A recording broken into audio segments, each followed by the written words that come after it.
χωριό μου με τις γειτονιές ομορφοστολισμένες, που 13 το σύνολο και τσέχω μετρημένες, και ξεκινώ από το Χριστό το όμορφο εκκλησάτσι, η Αζωγύρη, η Μουρνιά, μα και το Πλατανάτσι.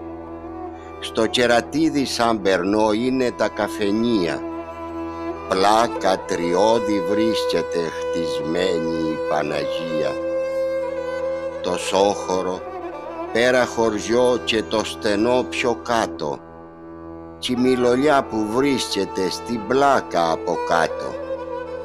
Σε λύκο πράνη βρίσκεστε προς την οπίσω βρύση, στου μόχλου το ξεπρόβασμα, στα έδιασμα της Δύσης.